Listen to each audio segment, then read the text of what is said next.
Hello, everyone, wherever you are today, and welcome to this Asia Pacific Policy Dialogue Series organized by the Asia Pacific Immunization Coalition. My name is Tiki Pangestu. I'm the co-chair of the coalition. And we have seen in the last 2 or 3 weeks the opening up of many countries with regards to the reduction of restrictions. We have seen, for example, almost the whole of Western Europe is now completely open to travelers, as well as lifting restrictions amongst their own population. But in Asia, we are probably seeing a more cautious approach. So that's going to be the topic of today's discussion. We are seeing this a little bit of an east-west divide. And the question today is Asia being too cautious? So we have a wonderful panel of speakers representing 4 Asian countries that will discuss the situation in their own countries. And we let you decide whether we're being too cautious. So without further ado, I'd like to introduce Professor Su Liang, who is going to be the moderator for today's session. Liang is the Vice Dean for Global Health, as well as the Program Leader for Infectious Diseases at the Seoul Sui-Hok School of Public Health. So you are in very capable hands. So over to you, Liang, to start the session. Thank you very much for the kind introduction, Professor Fang, and hello, everyone. It's my pleasure to be the moderator for this symposium, and we have 4 very prominent and distinguished speakers with us today. They will each take turns to present on their country's experience, after which I hope we will have a very engaging question and answer session. You can see that even amongst the 4 territories here, there are differences in how the borders have been addressed. For instance, in Singapore and Philippines, the borders have practically opened up, and Thailand is doing so soon. But Taiwan and Japan are not open for tourism at this point in time. So our first speaker is Professor Annalisa Ong Lim, who is a pediatrician by training and who currently serves as the chief of the Division of Infectious and Tropical Disease at the Philippines General Hospital. She is also professor at the University of the Philippines, Manila. And as part of the Philippines COVID-19 response efforts, Professor Ong Lim serves as a member of the Department of Health Technical Advisory Group, the IATF Technical Working Group on COVID-19 variants, as well as the Interim National Immunization Technical Advisory Group for COVID-19 vaccines. And she will speak on the experience of the Philippines during the COVID-19 pandemic. Over to you, Professor Ong Lim. Okay, so let me start off by thanking the organizers and particularly Professor Tiki for the kind invitation to join you in this very interesting discussion. It's a different take on the usual COVID talks, and I think it's about time that we started thinking about the other aspects of COVID. And for the Philippines, what I'd like to do is to share this talk using this particular outline. First, I'd like to review the situation, then talk a little bit about the response, and finally, the impact on particularly the pediatric population. So the first case in our country was documented January 30th of 2020. This is about a month from the time that the first case was reported out of Wuhan. And our case was actually a traveler coming from China who presented with mild symptoms together with a companion who unfortunately passed away in the country because of rapid progression of disease. At that time that this case was confirmed, there were also about 20 plus other Filipino travelers who had returned to the country and were already also showing symptoms and were flagged as persons under investigation because they had traveled to countries that had already started reporting cases of COVID as well. Fast forward to March 2022, and the country is now recording more than 3.6 million cases and about 59,000 deaths.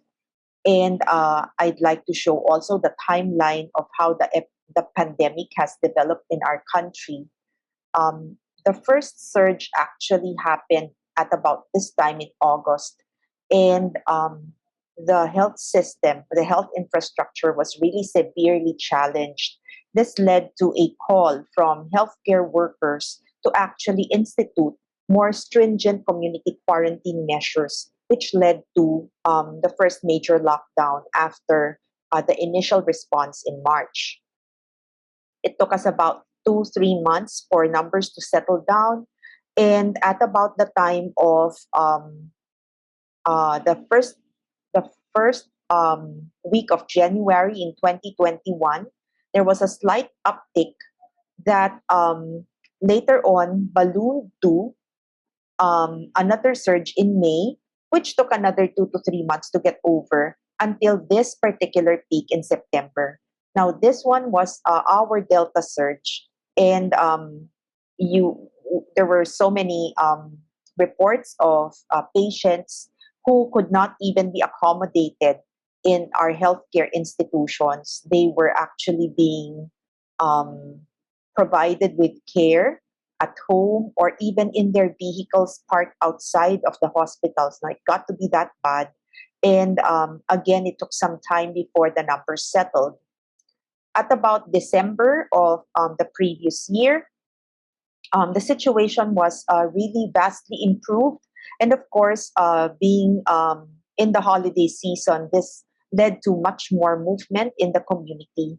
And unfortunately, this movement coincided with the introduction of Omicron in our country, which led to this huge surge, marking over 200,000 cases being reported on a week-to-week basis. And we all know that severity of Omicron is much, much less compared to the other VOCs, and thus a very rapid decline soon followed. And currently, we really have a much improved situation where the positivity rate has dropped down from a peak of about 14% to now at just under 3%. This graph coming from the Department of Health shows that from a high of about 13% during the surge, severe and critical cases have declined to just over 11%. And this is really much, much better compared to the surge that we had when there was circulation of the Delta VOC. Looking at the distribution of cases, we see that the patterns are similar to that of global reports, where most of the cases are clustered around the more mobile working population, with the deaths being seen among the senior members of the population and those with comorbidities. The pediatric age group represents only about 11% of our cases locally and about 2.1% of our deaths. The Philippine government response has really largely followed the recommendations of the global public health authorities, focusing on test, trace, and treat. But I have to say that in terms of stringency, our country has been known as one of the countries or we're actually known to have the longest lockdown period. And in fact, even now, we are still considered not fully open because we are classified as alert level 1, with most of the restrictions already removed, but still with this alert level system in place. This map coming from Our World in Data shows that in comparison to other countries, the Philippines is classified or rated with a stringency index of 78%, 78 out of 100. And this compares with other countries in the region where you have less restrictions based on the colors in the map. This graph shows the different variations in terms of the stringency index. And if you compare this against the number of cases reported in the country, you'll see that the response really mirrors the number of cases being reported, with more restrictions being imposed during times when the cases increase. This series of diagrams coming from the Reuters website shows you that across the different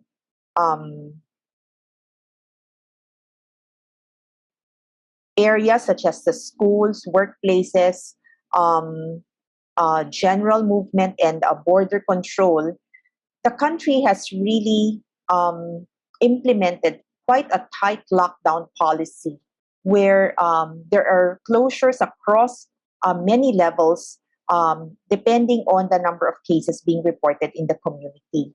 So for schools, you'll see that the bar still reads as red because we only actually started opening schools quite recently.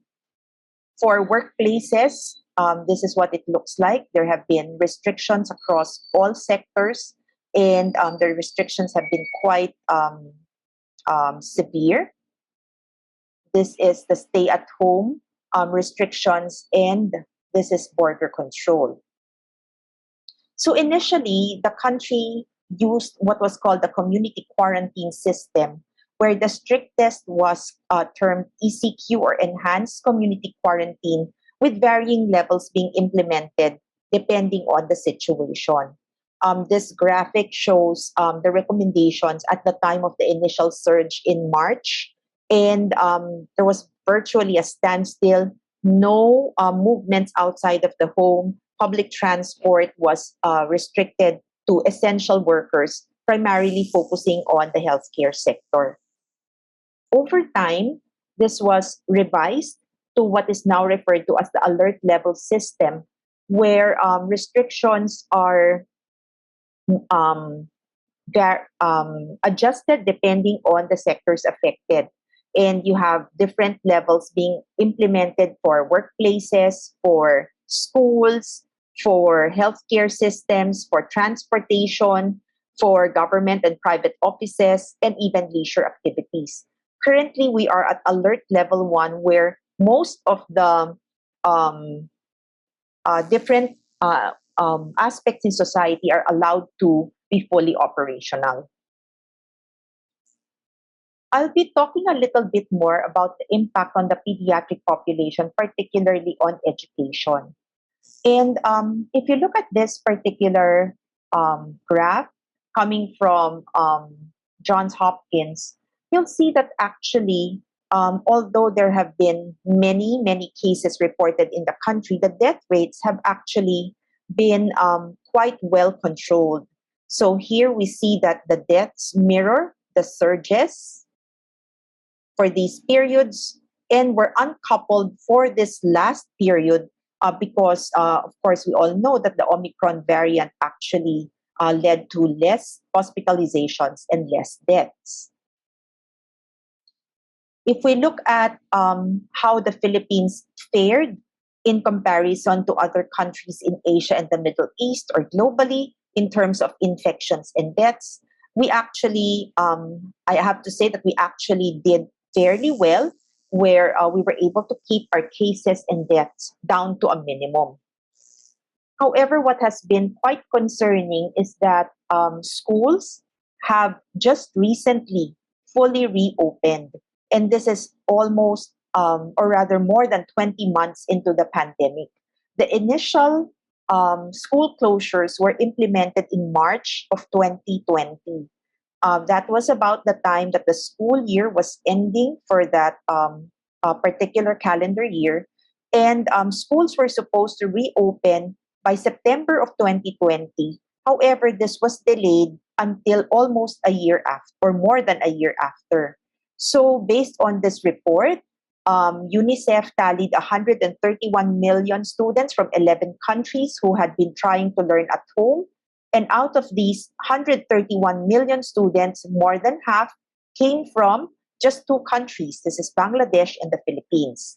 Bangladesh finally reopened its schools in September of 2021, while the Philippines instituted a pilot program in November of 2021, where 5,000 students in over 100 public schools were allowed to go back to school on a trial basis. This is a very tiny fraction of the 27 million public school students who enrolled for that particular school year. Now, the rest of the student population had to make do with online or distance learning, but as you noticed, tech glitches happen, and even for a person like me who is in an urban setting, internet access can be spotty. A lot of the students have to make do with very rudimentary internet access. Over half of our population lives in rural areas with unreliable connectivity, and the connectivity is quite expensive. It's actually rated as among the most expensive of 79 countries surveyed by a research firm. Another challenge is availability of devices. Over 40% don't have access to devices to help them with distance learning. And if you can imagine that the average number of children in a Filipino family can be between 2 to 3 kids, all of whom will have to have a device, this can be quite a challenge, especially because families need to spend over 170 US dollars per learner, and this is more than half the average monthly salary in our country. So the significant impact of the response, the country response to the pandemic, I would say, aside from all of the other fallout that we've had to deal with, is learning poverty.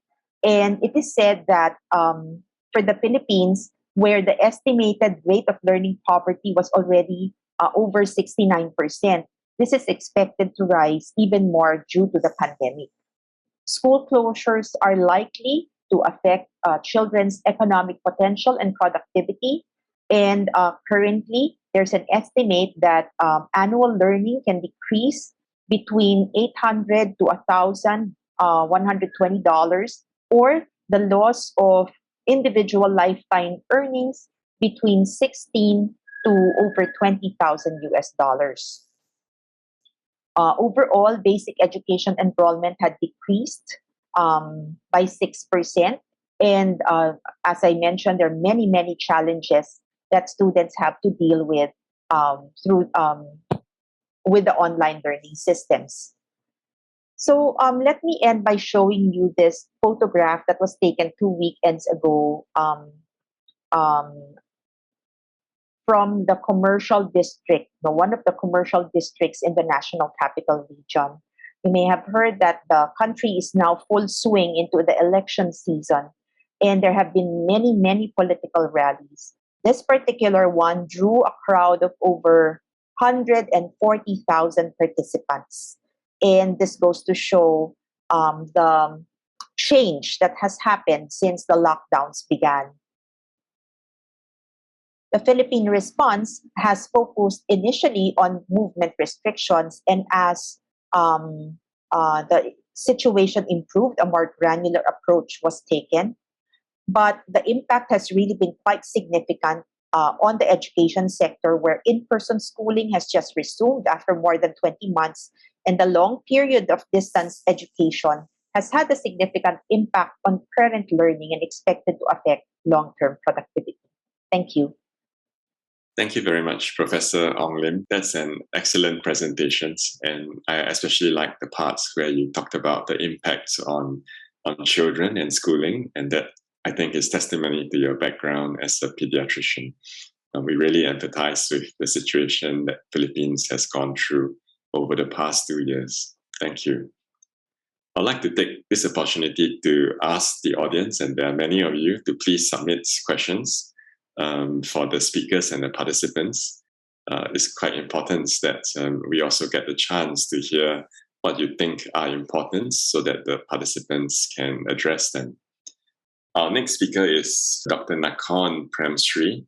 Dr. Nakorn Premsri is a medical and public health physician by training, and he is currently the director of the National Vaccine Institute in Thailand. Prior to this role, he was the acting director of the Bureau of Epidemiology, Department of Disease Control at the Ministry of Public Health in Thailand, and he will speak about Thailand's experience with the pandemic. Dr. Premsri, over to you.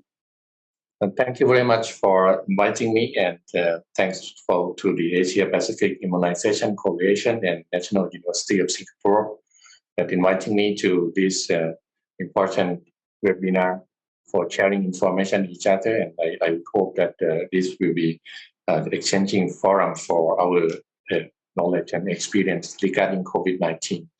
I would talk about the situation and vaccination in Thailand that has been conducted so far for more than 2 years.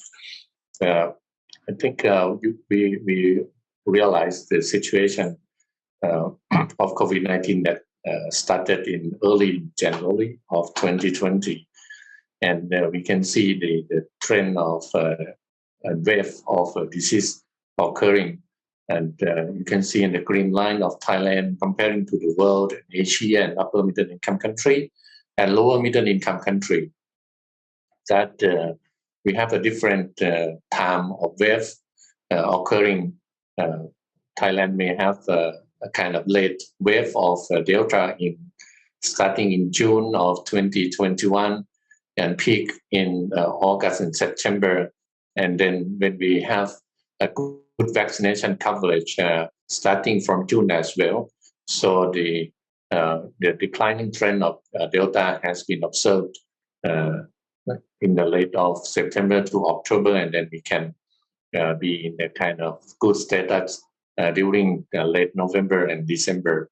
However, when we experience with the Omicron strain, the wave and the peak started a bit later from world or even the Asia or the upper middle income country. So, and you can see the wave is even higher than the Delta period that we experienced in 2021. And this is for the death case. Again, with the green line, we have a lower death case per a million population since the beginning of the wave of the COVID-19, comparing to the high-income country and for the upper middle income country. So, but you can observe the peak of deaths even high, very high during the Delta period again in August and September 2021. So we experienced a huge wave of Delta, as well as a huge wave of death case and severe case, hospitalization, intubation, ICU admission during the Delta period. I would say it was a hard time of Thai population as well. During that time, in some province, especially in Bangkok and periphery, the bed occupancy almost over 100%, meaning that the COVID-19 hospitalization occupied all of the bed available in Bangkok and periphery because it's an epicenter of the epidemic in Thailand. And the situation right now started in January to March 2022 would be less than we can see. However, if you can look at the trend of severe case at the first column, that right now we have the severe case that we define as a pneumonia and intubation, and you can see the trend even we count from mid of March to around the end of March. You can see the increasing trend of pneumonia and intubation, and I would say even in December, the intubation case is less than 100 in a day. But right now, the intubation is 5-6 times comparing to the kind of in the period of December last year. And the death case also increasing an average in around 80% per day in 14 days. And the case fatality rate is around 0.24. This is for only Omicron's period. And the daily new case is around 25,000 per day. And you can see a kind of slightly increasing trend. Even we have faced Omicron's period for 3 months right now. And this is a kind of weekly report of the case there, and you can observe the red line of the new case, the green line is a recovery, and the blue line is on treatment. So number of on treatment is increasing. And then yeah, this is a kind of that we need to monitor because it will be affect to our healthcare system. And this is we cannot see the plateau of the wave yet. So we need to close monitor of the situation. And right now in Thailand, we also count the antigen test kit positive as well, separately. But the number over here is confirmed PCR. But if we count for the probable case by ATK positive, the number per day will be over 50,000 cases per day. So that's the situation. We should admit on maybe the under diagnosed of the case because the test even we do an active case finding, but we realize that that's to be the unreported cases remain in the community. So, but the death case is quite a definite case related to COVID-19.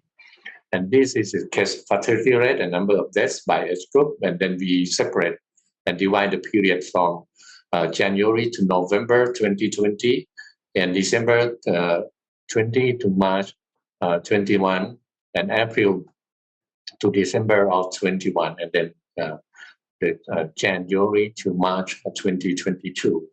And the peak of Delta is around there in last year from April to December, and then Omicron from Jan to March. And then Jan to March this year. You can observe that the case fatality rate was more severe by Delta strain, especially among the elderly group. And you can see that case fatality rate around 20% of the people who age over 80 and then over 10% of the people who age over 75 and by the increasing trend by age. So that we still have the vulnerable group. Even the Omicron period, we can observe the more severe in the elderly group and as well as a comorbidity group, such as chronic lung disease, diabetes, cardiovascular, and cerebrovascular, in example. However, overall of case fatality rate of Omicron is around 0.2% by the confirmed case of PCR. Now, the number of deaths is over there. And you can see that the huge wave of Delta that caused around 5,000 cases, deaths among the people who age over 80s.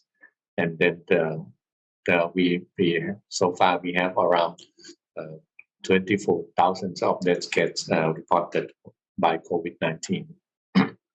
So let's go to the vaccination stage.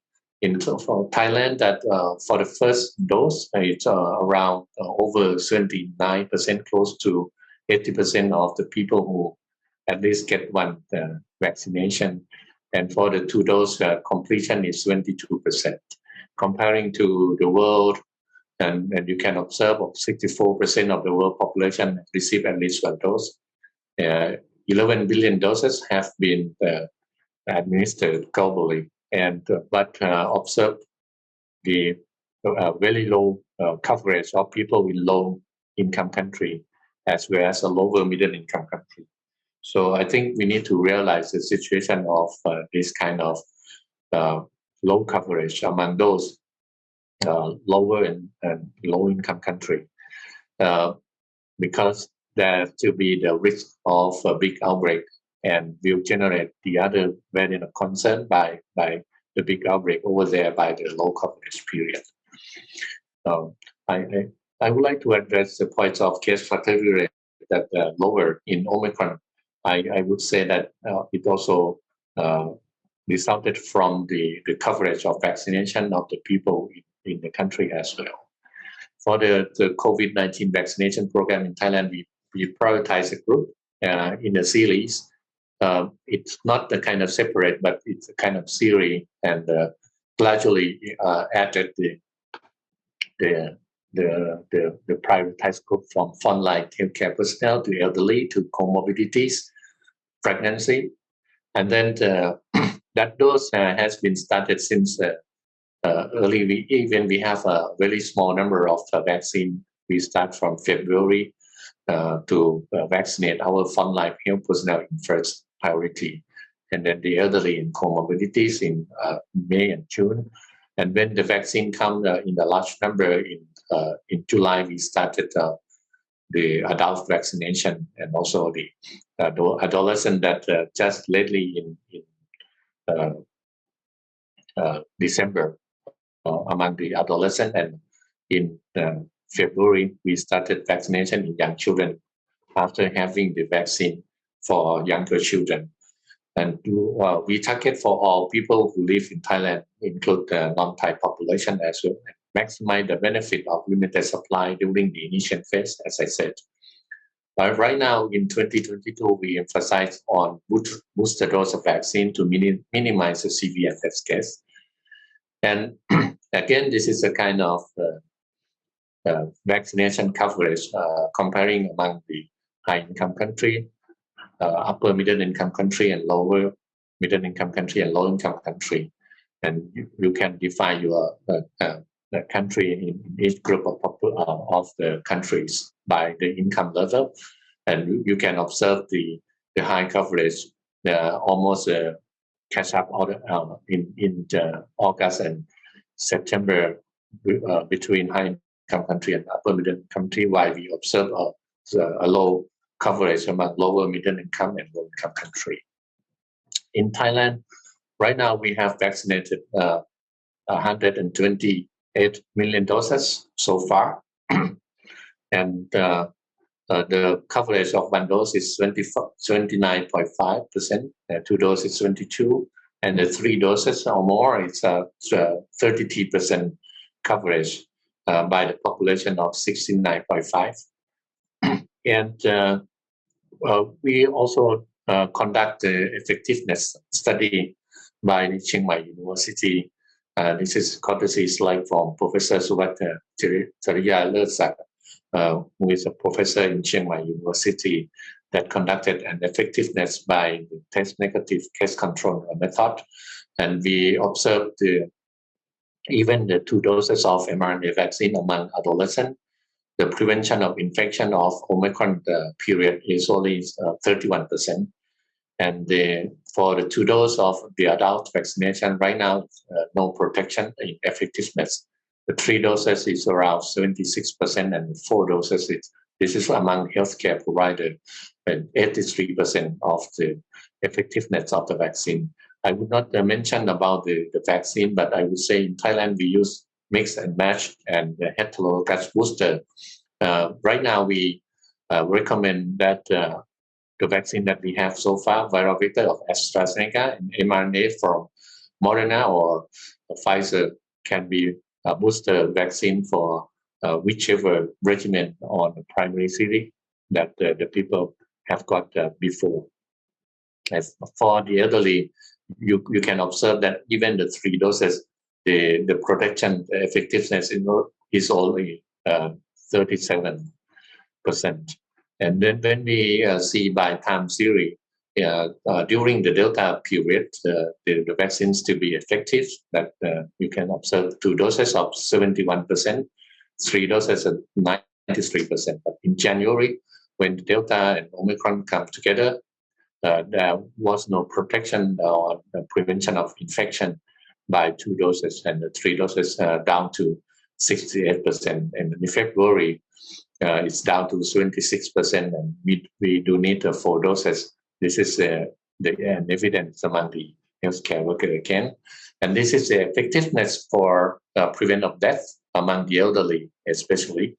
And we observe that if the elderly have got 3 or more doses of vaccine, there would be 71 times of reduction of deaths comparing to not vaccinated. And you can observe over there that the number of vaccinated over there in around of the people of an elderly we define as over 60 years of age, and the number of deaths is over there and 666, and the death per 1 million is around 52 per 1 million. But we can observe a very low deaths among the 3 doses or more of vaccination. Again, with 41 times of reduction. So as a summary in brief, as a developing country, we need to maintain on prevention measures to minimize the overwhelming of load to the healthcare system. Right now, the bed occupancy of the COVID-19 hospitalization is around 29% right now. And we still observe the increasing trend. We need to balance between the healthcare system maintaining and the resuming of socio-economic status. Vaccine effectiveness result reveals that the immune level is not exactly related to the protective level of severity and death. I cannot have time to show the immune level, immune response, the neutralization that you can observe from the publication that it's very low neutralization, but we still observe the protective level of severe and deaths by the vaccine. And we saw the booster vaccine is essential especially among the high risk group for the severe mortality.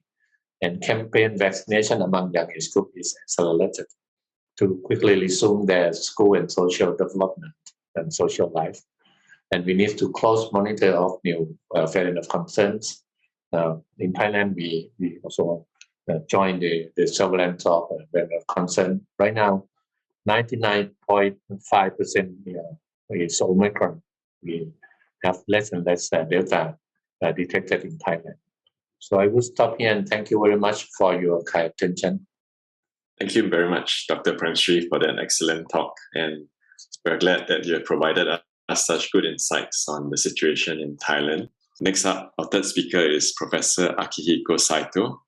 Professor Saito is the Chair of Pediatrics and Vice Dean of the Niigata University Medical School.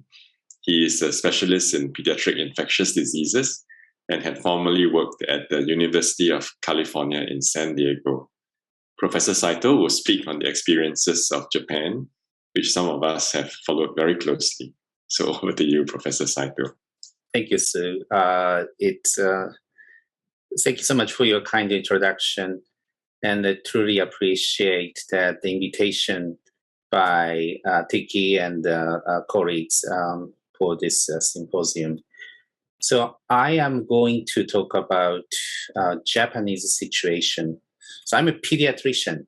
So I am seeing this as a view of a pediatrician, and I'm going to cover some of the current situation as well as issues related to COVID-19.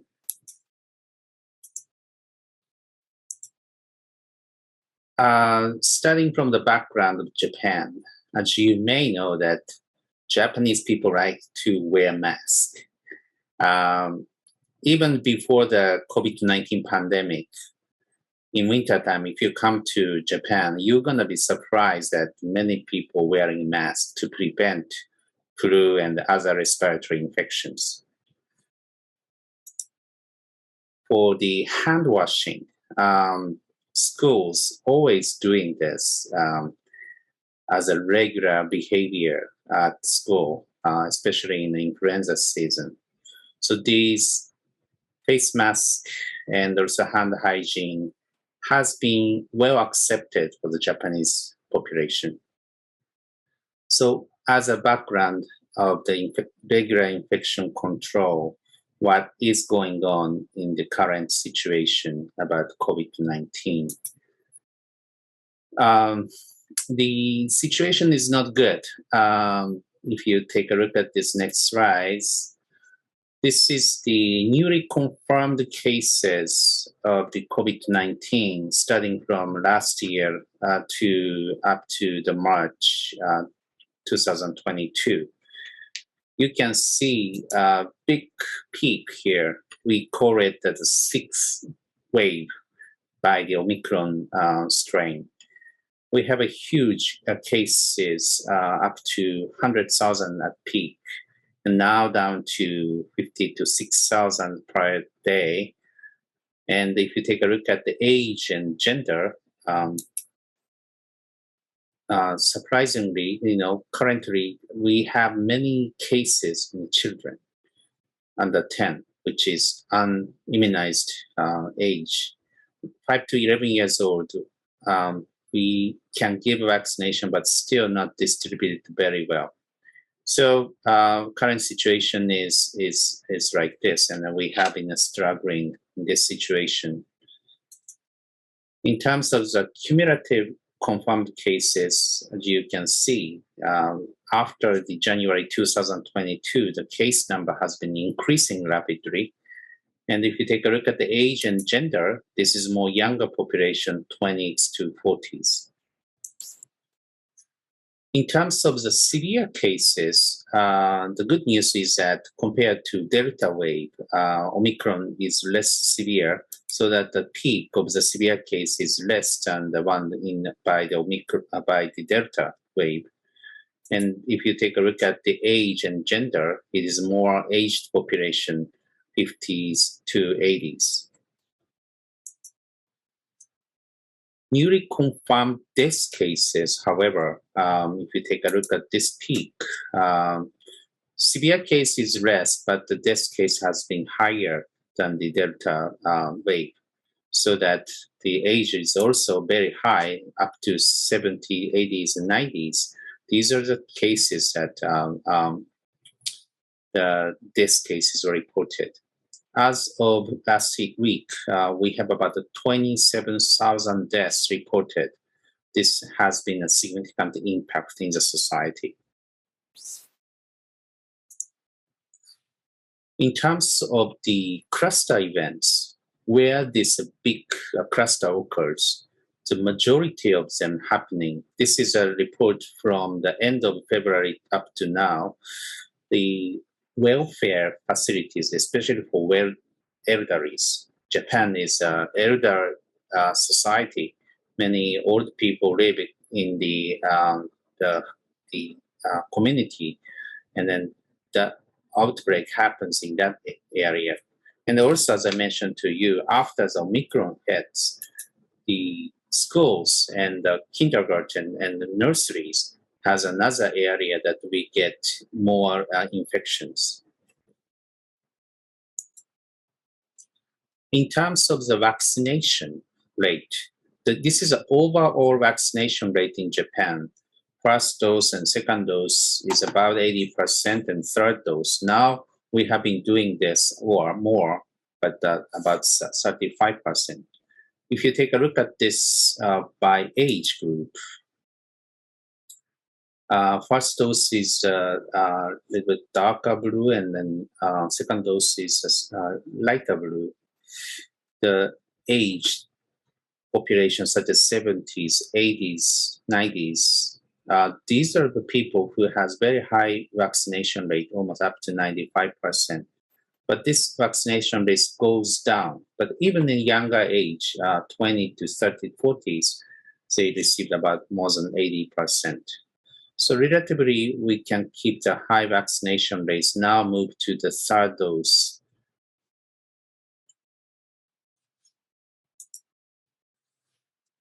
Let me just go over what is the current issues about the COVID-19 strategy in Japan.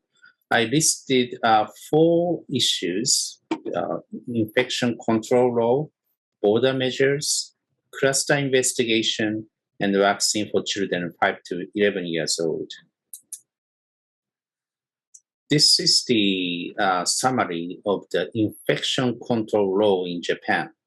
We have 5 categories, and this COVID-19 is classified as a category 2. Category 2 is the one that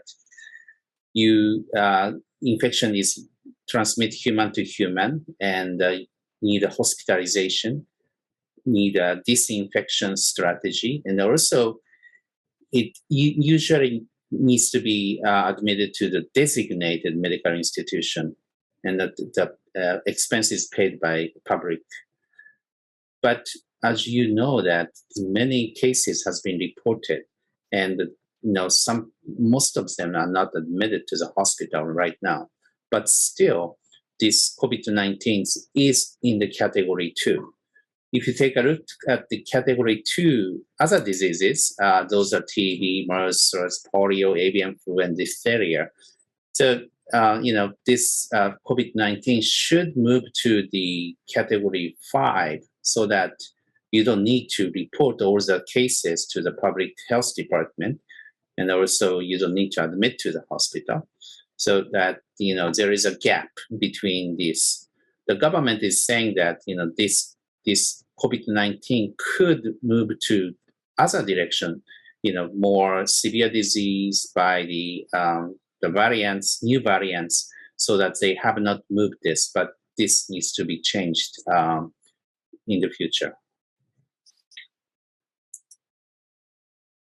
In terms of the border control measures, Japan is very famous in the history that almost more than 200 years that they had a national isolation policy in Edo period. We call it sakoku.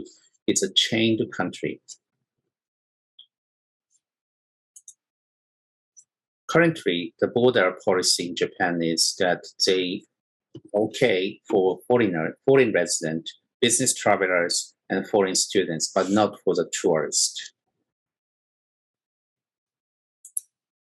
This is a summary of the current border measures to prevent COVID-19 in Japan.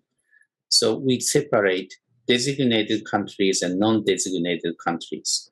If you are from designated countries, and if you don't have a vaccination certificates, you need to stay in a certain special facility close to the airport for 3 days, and then you have to have the test, PCR test. If you have vaccine records, then you have a 3-day home quarantine plus negative PCR test, or you can stay 7-day home quarantine without test. If you are not from the designated countries, then if you have a vaccination certificates, you just do the home quarantine and no test required. If you don't have the vaccine certificate, you do the same things for this. So where is these designated countries? I picked up some of the countries from the Asia and the Oceania. These are the countries listed there. And then these are probably, based on the current situation of the infections, but probably this is not updated. Probably many audiences are coming from watching this from the countries, and then some countries the infection rate has been down, but some of it up. U.S. and UK is also included in this countries, so that this needs to be more updated, and then always they change this list of the countries. So what I'd like to say here is that the issues related to border measures in Japan is that delay in response to the updated status of COVID-19 in terms of variants and status of the foreign countries. When the Omicron hits in January 2022, they have not changed the policy. They changed that until by the the March 1st was the date they changed from the 3 days quarantine instead of 10 days. So this needs to be updated more quickly so that we can respond to the current situation better. In terms of the cluster investigation, this is a Japanese characteristics to investigate the details about the cluster to see how the infection starts and how the infection spreads, and then quarantine the positive patients. This has been done by local health laboratory, local health department. There are people who investigate this and then did perform PCR test for the close contact. And then if the PCR test is positive, they quarantine the cases initially at the hotel and then home for 14 days. Now it's up to 7 days. So this is an example that we experienced school outbreak in Niigata Prefecture. And then the public health people did a great investigation to see how this infection spread and how it spread to their family too.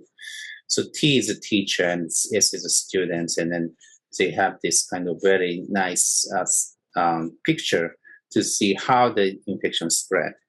And also this spread happened in a teacher's room, so that teacher's room is very small and narrow and there was no airflow, so that these are the positive cases and then how this spread, and then they did a very great investigation. The problem is that because after the Omicron hits, the case number has been sky high, so that the burden of each public health office has increased significantly. So that previously this investigation has been working very well, but only now doing that only for the large outbreak. So now we have more cases who don't know the source of infection, so where the infections come from. So that is another reason why the infection has been spreading so fast. Lastly, I'd like to talk about a little bit about the vaccines for children 5 to 11 years old. The vaccine in Japan started from the medical professionals, followed by 65 years old, and the age limit has decreased down to 16, 12, and now 5 to 11 year old. The one policy for the vaccination that the government decide whether you have to have the obligation to make the best effort for the public for COVID-19 vaccine. Yes, for all adults and children 12 to 18. No, for pregnant women and children 5 to 11 years, so that the parents are wondering whether their children has to receive the vaccine or not. There are benefits and risks for this age because these ages usually they have a mild disease. Complications rare, but vaccine could prevent complications such as pneumonia, encephalitis, myocarditis, MIS-C. It could prevent infection. However, the duration of the vaccine effectiveness has been less and less by Omicron strain. It could prevent transmission to others, especially elderly and persons without underlying diseases. In terms of the risk, adverse reactions, myocarditis, pericarditis, these are rare in this age compared to teens and the 20s of male teens and 20s. Still, this vaccine is new, so unknown effects could be possible, but parents are very worried about this unknown effects in the long term. So I'm responsible for the statement by Japan Pediatric Society, and Japan Pediatric Society put this statement that to recommend COVID-19 vaccine for children 5 to 11 years with underlying diseases. For healthy children between 5 and 11 years, we stated it is worth providing vaccines. And also, due to the Omicron strain, the vaccine effectiveness has been less, so that the statement needs to be updated based on available data related to vaccine effectiveness safety. So we have been kind of updating based on the data from the United States as well as Israel. So finally, this is my final slide, that Japan has been trying to prevent infection by universal infection control, relatively high vaccination rates, and strict border controls. Reclassification of COVID-19 by infection control role needs to be considered. Border measures needs to be adjusted based on the latest variants and status of foreign countries. Cluster form inflict investigation has not worked well currently due to the rapid spread of Omicron variants. And vaccination for children 5 to 11 years is currently available, but debatable. Thank you very much for listening. Thank you. Thank you very much, Professor Saito, for that very careful and deliberate talk that in some ways is reflective of the way that your country has handled the pandemic. I see that there are now some questions in the chat, and I continue to encourage everyone in the audience to submit questions to the Q&A while we welcome our last speaker. And last but not least, we have Dr. Lee Ping-Ying from the National Taiwan University Children's Hospital. Dr. Lee graduated from the medical faculty of the National Taiwan University and obtained his PhD from the Institutes of Clinical Medicine. He is currently serving as the Associate Professor at the Department of Pediatrics at the College of Medicine, National Taiwan University. And Dr. Lee also serves as the chair of the Advisory Committee on Immunization Practices at the Center for Disease Control, Departments of Health in Taiwan. Dr. Lee, please. Thank you for your kind introduction. As you know, starting from the emergence of COVID-19, the pandemic has been more severe in Western countries, that is in yellow and green colors in this graph, then in Eastern countries in blue and in purple colors. One reason is that most countries in Eastern world are much more cautious in controlling the spread of COVID-19. Another important reason may be that the Western medicine traditionally does not believe the protective effect of face masks. At the beginning, WHO and the CDC of the states both suggested that if you are healthy, you only need to wear a mask if you are taking care of a person with COVID-19. You may wear a mask if you are sick with coughing or sneezing. I think this is not true. Face mask is very effective to prevent droplet transmission. That is the major route for the transmission of COVID-19. As has been mentioned by Professor Saito previously, people in Eastern world usually have been gotten used to wearing a face mask during epidemic or pandemic.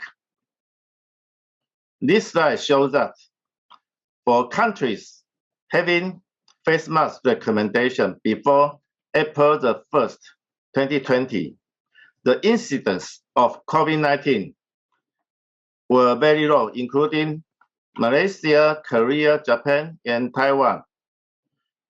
In contrast, for countries having no face mask recommendation before April the 1st in 2020, the incidence of COVID-19 were high, including the states, Spain, Belgium, Sweden, UK, Russia, Italy, France, Canada, and etc.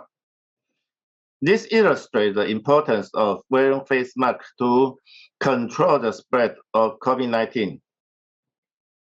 In Taiwan, we are very cautious, and people will always wear a face mask. You can see that the incidence of COVID-19 is very low from the beginning. The epidemic curve of COVID-19 in Taiwan showing in blue color in this graph, just lie down on the ground. Because many respiratory tract infections have similar ways of transmission as that for COVID-19, measures we used to prevent the transmission of COVID-19 can also prevent the transmission of many other respiratory tract infections. This may be illustrated by that the burden of influenza decreased dramatically in 2020 when COVID-19 struck Taiwan. I think this situation is also happening in many other countries, including Japan. And this is also true for invasive pneumococcal disease. After the emergence of COVID-19, reported cases of invasive pneumococcal disease decreased dramatically after 2020. Because of the aging population, the annual mortality rate in general population increased gradually year by year in Taiwan. However, after the emergence of COVID-19, for the first time in history, the annual mortality rate decreased by 1.3% from 2019 to 2020 in Taiwan. Apparently, this is because we have no major outbreak of COVID-19 in 2020, and our preventive measures against the transmission of COVID-19 are also effective against the transmission of many other respiratory tract infections. Furthermore, it is possible that the instance of accidental deaths may decrease because everyone stays at home.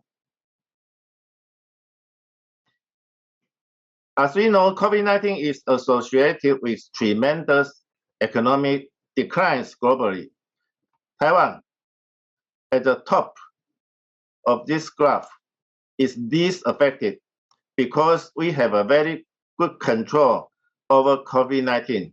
These facts indicate a good control over COVID-19 may bring about positive effects both on the health and on the economy.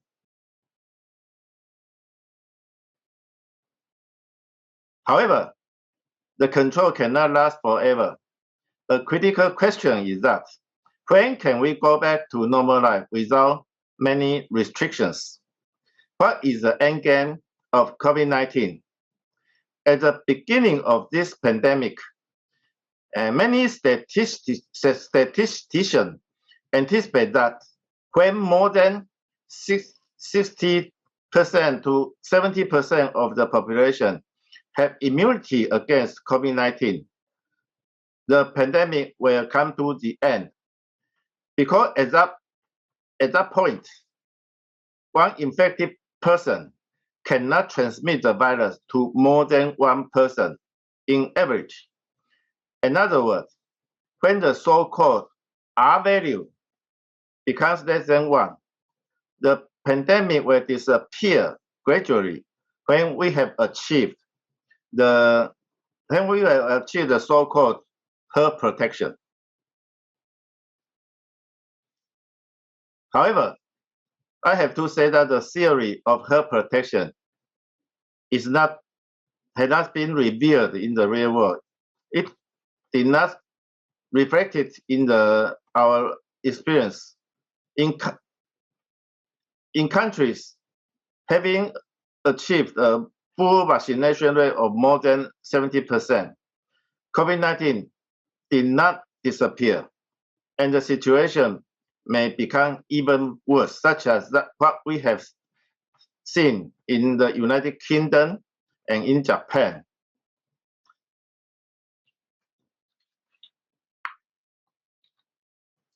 While the theory of herd protection has not predicted our future precisely, one important reason is that the virus mutants continue to emerge and these mutants may escape from our immune responses.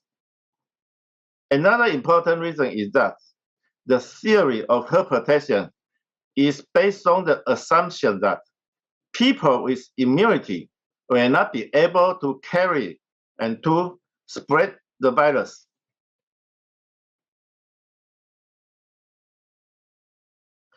And this assumption is not totally true.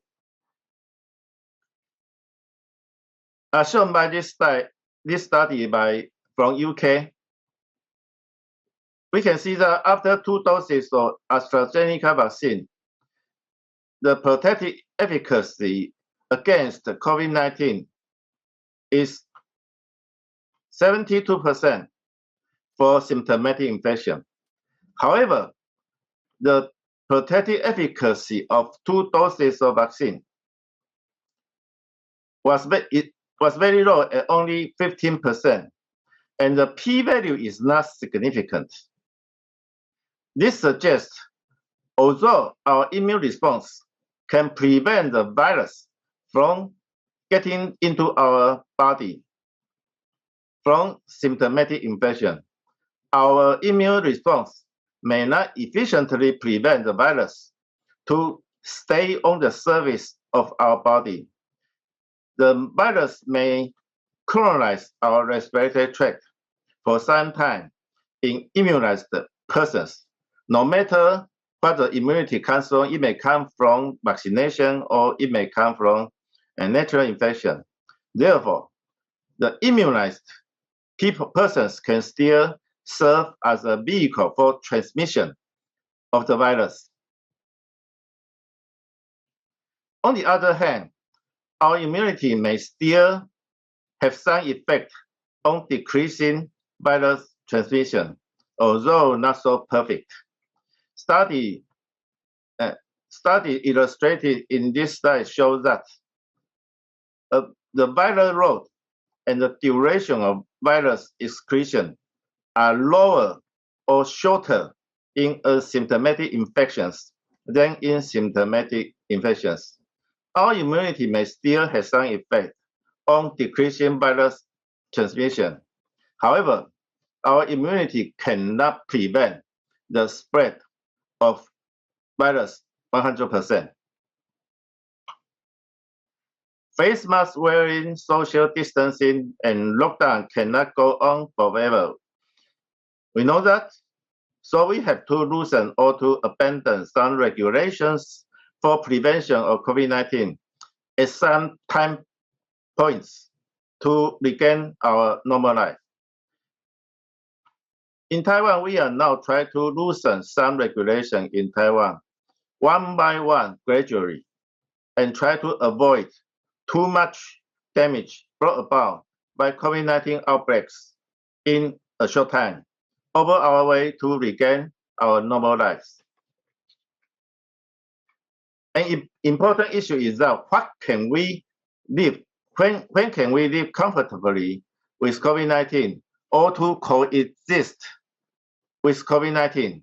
I think one indicator is that when the mortality rate of COVID-19 is no more than that of seasonal influenza, that is, when the mortality rate of COVID-19 is lower than 5 to 10 per 100,000 in general population. At that time, in the past, we can tolerate the attack of seasonal influenza. We can also tolerate the attack of COVID-19 with such a mortality. I think another indicator is that we can coexist with COVID-19 when we can avoid the chaos that are happening in Hong Kong recently. Excess needs for medical service brought about by COVID-19 outbreaks should not exceed our capacity of medical service, especially for those with severe infections.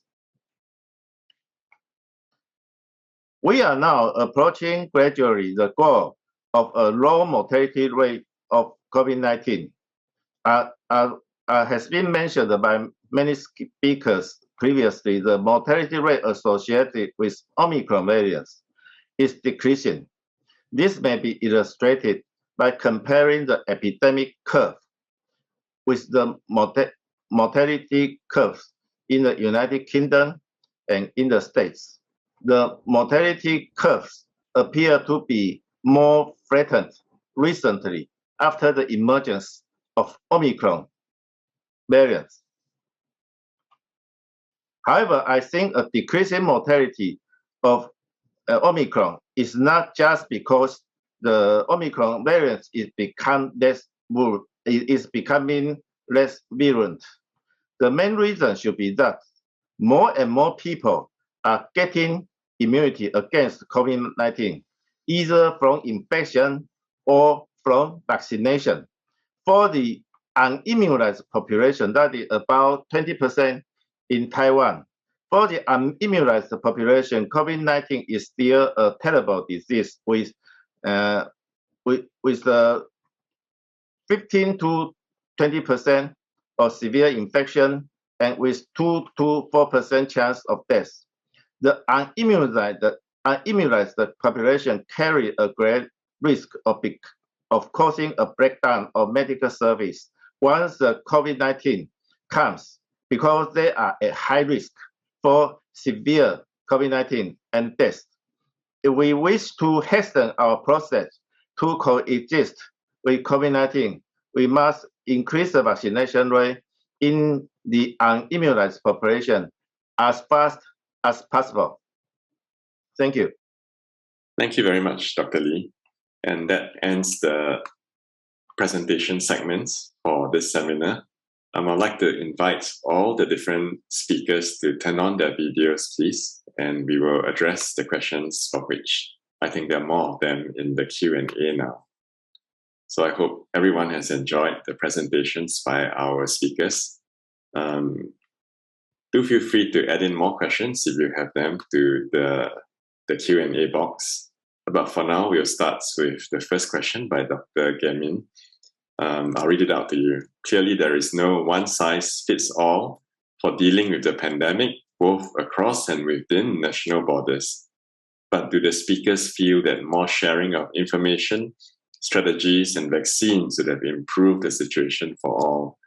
And the question is, do you feel that WHO has been effective here? And if not, what are the critical areas for improvement? I'll be a little bit provocative here first and ask maybe Dr. Lee to answer this first question about the WHO, after which I will ask Professor Ong Lim to also give her opinion on it. Dr. Lee? Yes, I think this is a good question and also a difficult question. And because as I had mentioned in my presentation, the key factor for the future of COVID-19 is the vaccination rate. And for most countries, as far as I know, the vaccination rate in the elderly is especially low.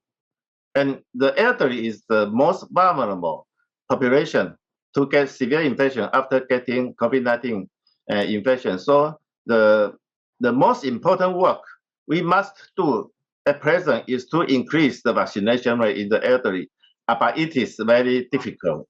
And we are trying to do so, but many elderly just don't want to receive the vaccine.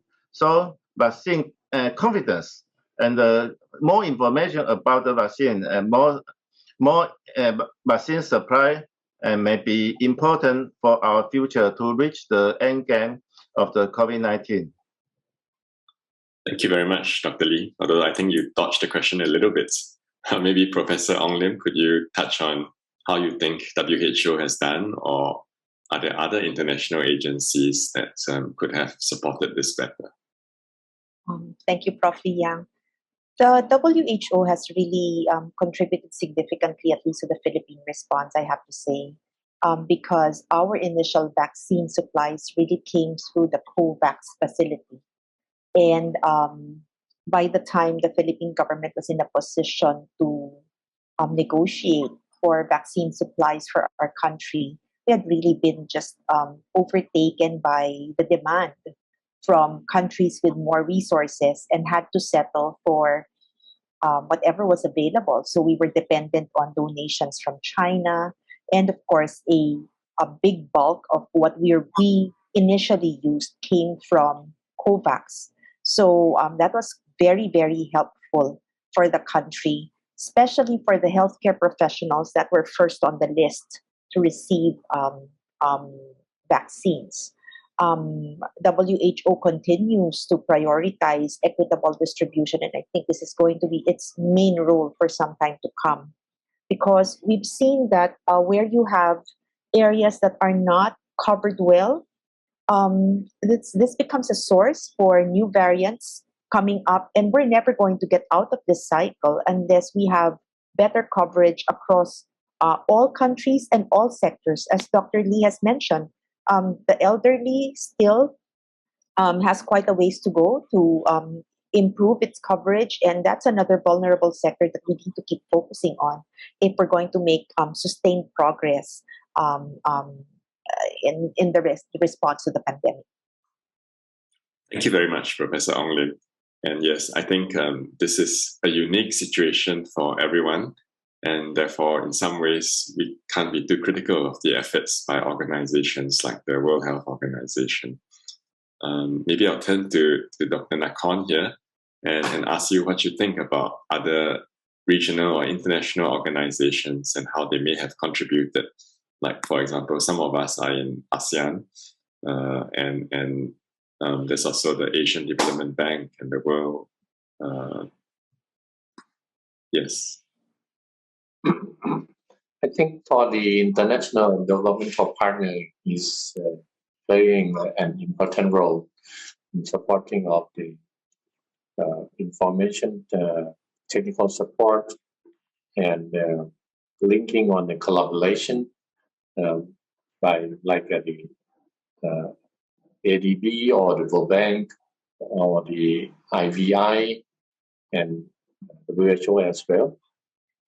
So that's the role of the technical support.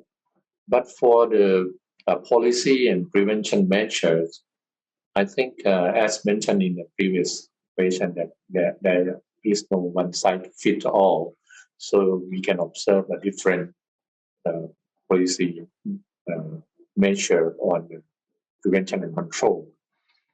And the country may select the prevention measure according to their local context, and we should respect on that different as well. So I would not think that the WHO will be able to provide a kind of single measure that can be applied to all countries, or a kind of one set of measure and recommend to all. But everyone needs to consider by the local context and apply the prevention measures. Like in Japan, masking is and in Taiwan. I think we are on the same direction that for the Asian country, we implement prevention measure like masking, hand washing, distancing. Thailand is also conducting that prevention measure. And we in balancing as well for the openness of the socio-economic, but not kind of freely open. We need to be maintain some level of control, like we use a sandbox strategy that has to be an area that the tourists can come and freely traveling by monitoring of PCR and ATK during staying in Thailand, something like that, but without the quarantine period. But that's just for some area, like the tourist area. And for the others, we still maintain the restriction of the foreign traveling, something like this. This is a kind of local application, and which I would not see that the WHO or the kind of global organization can recommend to individual country. So that's my point of view. Thank you very much. The next question is on vaccine hesitancy and masks. But I thought I will take a step backwards and ask each of you to comment on any particular issues with vaccine hesitancy in your countries, because I think most of us, especially in Singapore, mainly hear about vaccine hesitancy and the anti-vaxxer sentiments in Western countries, which sometimes is quite different from what happens in our countries. Maybe let's start with Professor Saito. What's the situation with vaccine hesitancy in Japan, and are there any other special features that's distinct from the US, for instance? Yes, we have been struggling with this situation.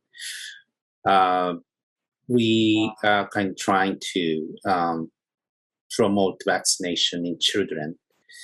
However, there are certain percentages of population who are completely against vaccinations. The reason is because vaccine is new, so that we don't know the long-term effect for the children. Relatively, the COVID-19 in children is mild, sometimes asymptomatic, and they don't get serious diseases. The rare complications such as myocarditis, pericarditis occurs in teenagers, very dangerous, etc. So these, negative information has been provided by social network system, as well as mass communication, sometimes the big newspaper advertisement saying that don't receive the vaccine for the kids, etc. So we have been struggling with this current situation right now. And from the academia side, we really want to provide the right information to the parents as well as to the society. So what we have been trying to do is that the updated, correct information to the people, trying to distribute the idea. And then also we have been reporting severe cases of COVID-19 in children, even in healthy children, such as encephalitis cases with complications, myocarditis, pericarditis, croup syndrome, especially with Omicron strains. And actually one patient died by that. It's rare, but we have seen MIS-C, multi-system inflammatory syndrome in children with very severe conditions. We have about 20 cases so far in Japan. So we have been distributing those information to the people, trying to avoid the serious condition, although it's rare. So those are the things we have been doing, and also we have been creating the educational materials for the parents, the right information about COVID-19 vaccine. Additionally, as a Japan Pediatric Society, we have been creating the materials how to interview with the parents with vaccine hesitancy with American Academy of Pediatrics. That's motivational interview, how to collect the information, how you respond to the questions, and etc. So we have been doing those things, but still hesitancy is a big issue. And again, we have been struggling with that. Thank you. Thank you. It sounds like the primary issue is with the new mRNA vaccines and amongst children. How about in Taiwan, Dr. Lee?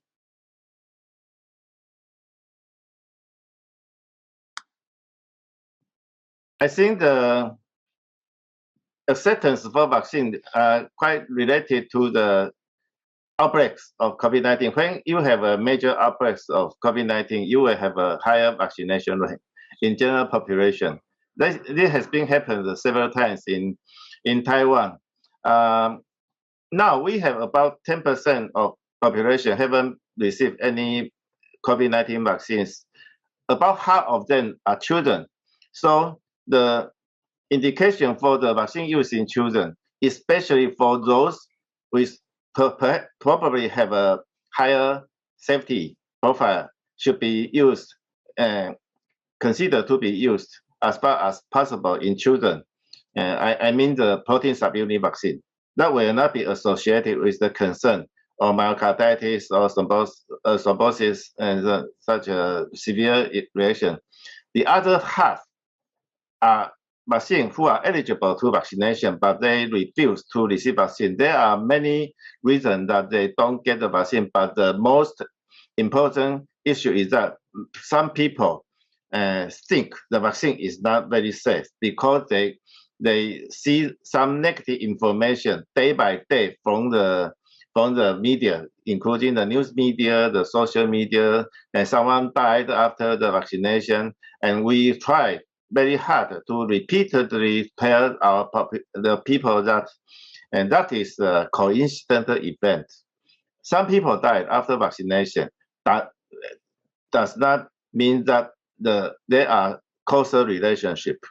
So we are trying hard to educate our population, but at the final end, some people just don't want to receive the vaccine. This is true for all countries. So because of that, we have to slow down our step to open our border.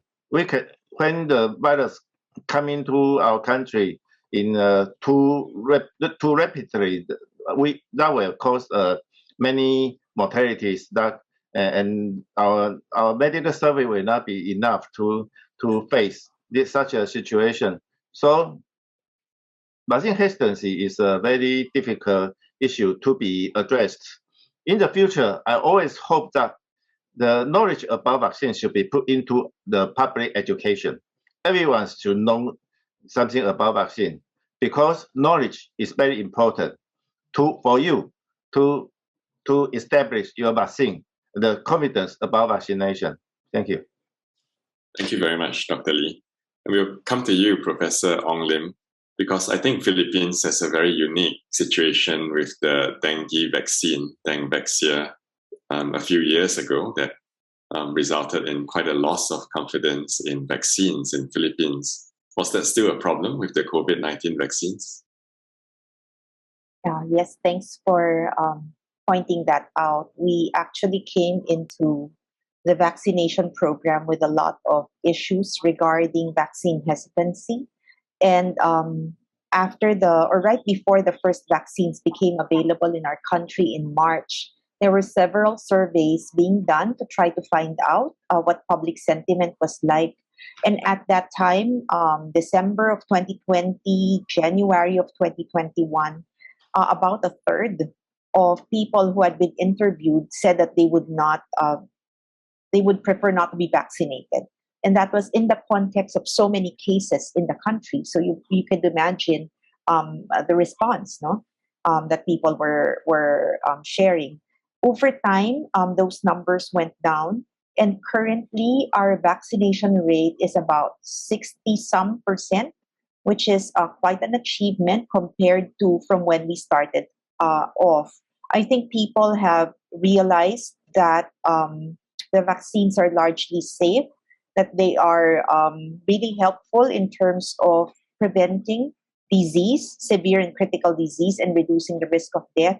And a lot of the working population particularly have been motivated to take vaccines up because of soft mandates coming from the government, where restrictions are much reduced for those who have been vaccinated. Thank you very much, Professor Ong Lim. That does sound like Singapore, with the no mandates, but all kinds of restrictions on the unvaccinated population. Dr. Nakorn, my understanding previously was that Thailand had its own candidate vaccine for COVID-19. Maybe we can find out a little bit more about that, as well as whether there are any unique features of vaccine hesitancy in your country. I would continue for the vaccine hesitancy first, that we have that as well in Thailand for those hesitancy, and especially among the parents of the younger kids. But in Thailand, we also use the alternate vaccine, like the inactivated vaccine for the children as well, because we've got the information from the effectiveness study in Chile, in Latin America, of the Sinovac vaccine. So that's to be the alternate vaccine for the children. And we also conducted the local research on the heterologous booster and mix and match between inactivated and mRNA to minimize the dose of mRNA vaccine. So that's in a way a kind of solution that we need to use our research to increase the coverage among the children. But still, we use an mRNA vaccine as a primary. The communication is crucial because, like Professor Saito said, that the social media is so powerful in our daily life. So we need to have a team on this kind of communication and working with the academia, with the Royal College of Pediatricians, infectious pediatrician, and then we can shape up the single message to ensure the confidence among the parents. So that will be an issue and nature that we counteract with the hesitancy. But there still be, even among the adults, we, as you say, that the saturation of the coverage of vaccine, when we come to 80% of coverage, the remaining of 20%, the hardcore group that by whatever reason they will not come to be vaccinated, that the kind of what we call hardcore group that we need to have an outreach program to those population, especially among the vulnerable groups. So we are trying to manage with the hesitancy. So we emphasizing on the elderly, the comorbidities to maximize the coverage among those. For the local vaccine R&D in Thailand, 3 candidates has been entered into the human trial in Thailand. mRNA vaccine, subunit protein, which is a plant-based vaccine, and the NDV hexapro, which is a viral vector inactivated vaccine. Those are entering the phase 2 trial, and the result of safety and immunogenicity is quite comparable to mRNA vaccine. So that we are moving towards the efficacy trial, but I think this is another issue of the vaccine development, that right now we cannot find the naive population to prove the efficacy. So we need to conduct the alternate study design as a kind of immunobridging study and a booster study rather than the primary series of the vaccine. So this needs to be consulted with our local FDA, Thai FDA, to design on the study proposed to prove the efficacy of vaccine by immunobridging result. So that's the development so far. We hope to conduct the phase 2B immunobridging booster study within this year, maybe in the quarter 2 of this year, that we will, those 3 candidates will enter into the phase 2B. Thank you. We wish you and your institute all the best, because it's important to always have more vaccines available. Thank you. And now, in the interest of time, we'll touch on the future. There's a question about future and what the different countries should address to prevent a future pandemic. Maybe we'll just touch on what you think are the one most important thing for your country or your region in dealing with future pandemics. And we'll start with Professor Ong Lim. For the Philippines, what would be the most important thing to address for the future? Well, I didn't actually talk about this in my presentation, but a lot of the problems that we had on the ground, I think, could have been solved by a better health information infrastructure. I talked about the impact on education and the hesitation to open up our school system. And that was really coming from a lot of concern about our capabilities for tracing. And looking at our other Asian neighbors like Singapore or Hong Kong, Thailand, Taiwan, where you all had digital contact tracing capabilities, we were relying on paper and pen. And you can imagine how difficult that was. And not to mention how healthcare infrastructure was overwhelmed when Omicron came along. So I think one of the most important things we need to prepare is a better telecommunications infrastructure that allows us to capture information, do better contact tracing, even think about how we document our vaccination records. Because all of this moving forward is going to be very important for our healthcare managers or public health authorities to be able to monitor what's happening on the ground and come up with a very timely response. So I think this is something that we need to work on as early as now in preparation for another pandemic.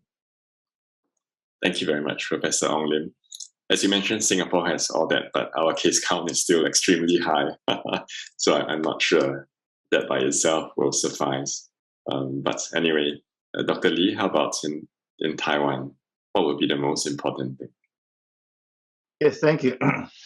I think we have been doing fine for the control of COVID-19.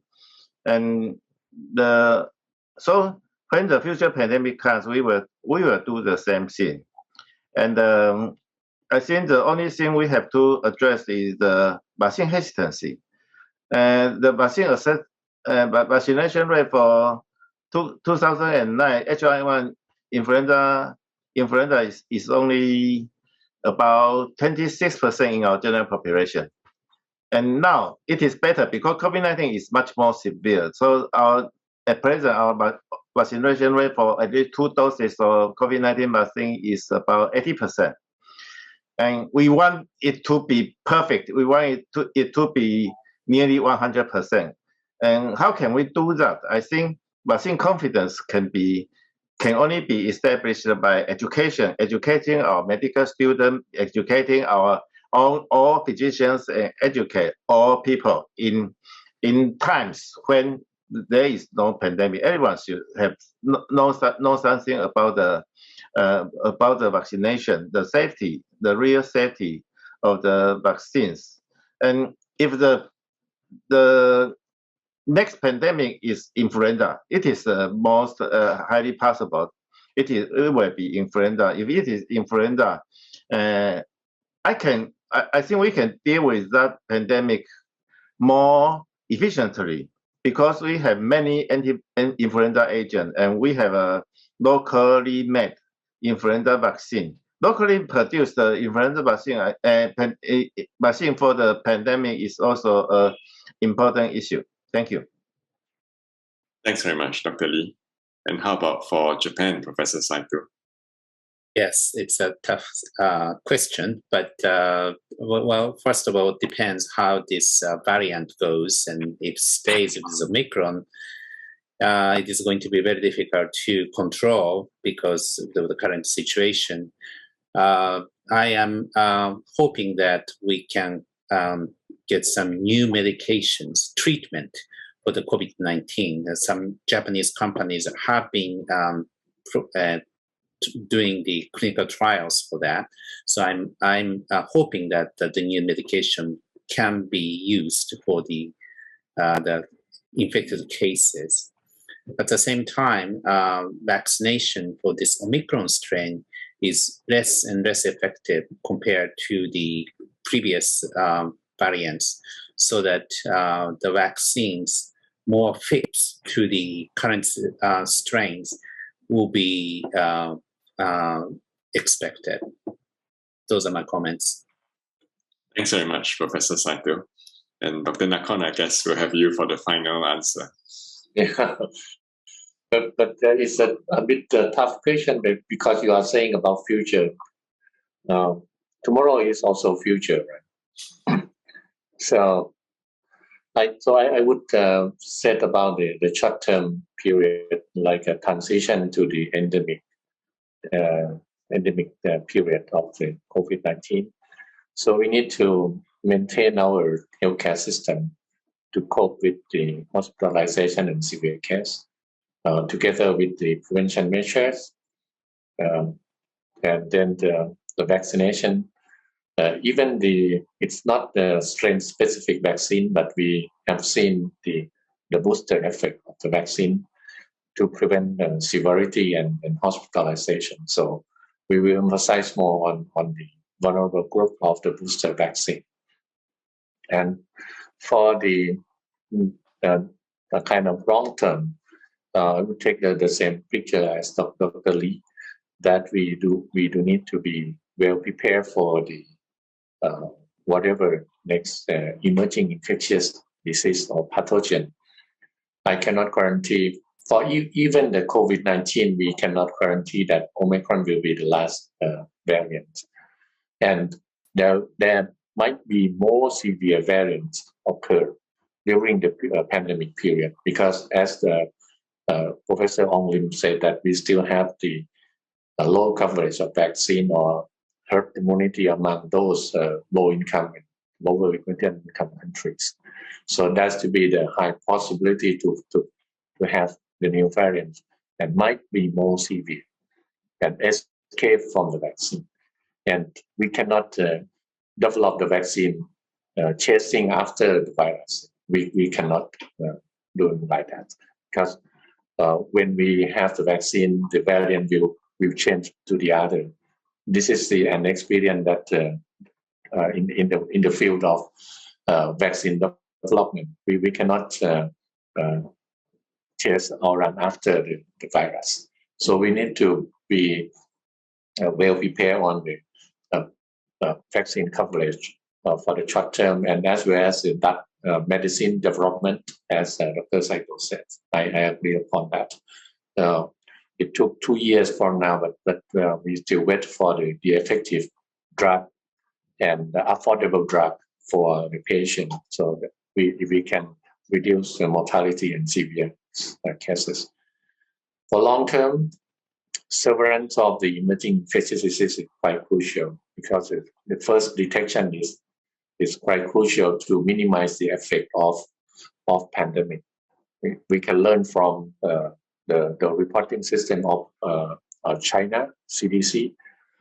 From my point of view, it was very, very good that we can detect early detection of the virus and sharing information according to the IHR, International Health Regulations, so that we can be well prepared. Thailand starting the measure right after 2 days after the report of the new virus at the airport. So that's the good point. And last point is the vaccine development capacity. And that's we should have some of the self-reliance capacity. We learned from this pandemic that access to vaccine, we have some of slow access to vaccine among the developing country, Philippines, Thailand, Vietnam. If we can have vaccine earlier, we will have less deaths among the population. But that's the situation occurring around the world. But if we can be well prepared ahead of time on self-reliance at some level, like I'm sharing the information with you on local vaccine development, that we are aiming for some level of self-reliance. And if we can be self-reliant, we can help our neighboring countries within the region as well. So that's our important view for the near-term and the long-term future. Over to you. Thank you very much, Dr. Nakon. Those are very wise words from you. And I'd like to personally thank all four of you for your great presentations and for staying on past the time and for gamely answering all the questions that have been addressed to you. Thank you very much. I'd like to invite Professor Pang to give a few closing remarks before we call the seminar to a close. Professor Pang. Yes, thank you, Liang. Just thank you again to all the speakers. I've learned so much today. From my perspective, I think looking into the future, I would just make 3 points. We need to sustain, maintain resilience of our health systems. That's number one. Number two is to maintain vaccine coverage, because as long as there are parts of the population who are not vaccinated, the virus is going to continue circulating. And then, as already mentioned, the risk of new variants appearing are going to be very high. And the third point is really to emphasize what Dr. Nakhon mentioned, self-sufficiency, and that is production in the region, in the countries that actually have the capabilities to develop vaccines quickly. I mean, Indonesia, China, India, Vietnam, Thailand. So I think self-sufficiency is to really ensure health security for all of us in the future. Thanks, Liang. Back to you. Thank you, and thanks everyone, and I hope you all have a good day ahead.